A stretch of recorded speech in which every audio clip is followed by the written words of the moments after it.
me, several things.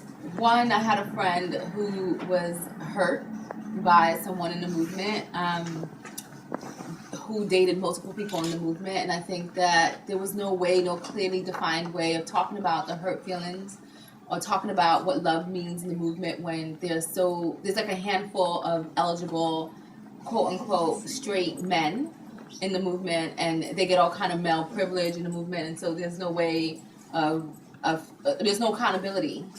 And so she was hurt, and I wanted to have an open discussion about it because I felt like her dealing with it alone was unfair. I only talk about love with my girlfriends. However, I would love to have a much richer, broader conversation about love with my community of activists, and to talk about what the things that we struggle with in terms of finding love, maintaining love, sustaining love. And so I brought it to my sisters, who I love.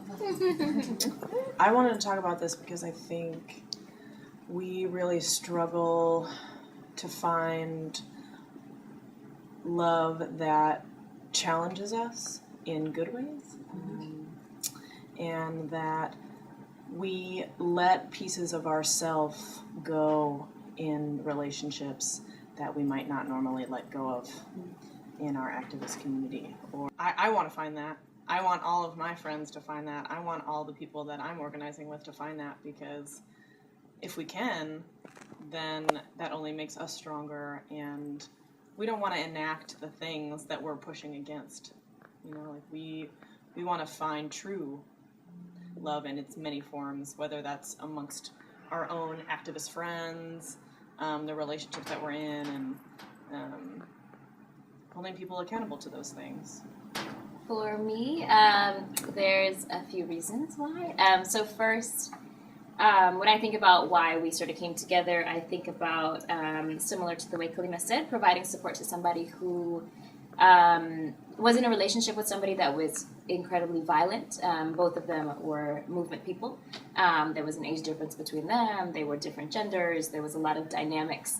And when that person had reached out for support, they reached out to me, and I had really done my best to move with them through their process of healing and to seek out what they defined as justice. And in accountability processes, especially in movement circles, I feel like things are messy. And the other reason I think is my personal experience. I am in love with somebody now. That's good. And the people that I've loved in the past as well, I think that it's sort of also been filled with a lot of struggle and trauma and like really intense sort of realities of life that are part of what it means to be who we are as people, as queer people, as trans people, as people of color, as women of color, as queer and trans women of color. And so there's a lot going on just by virtue of our existence. And so I would like to engage for us to think also sort of like beyond just love, what do we also need from one another?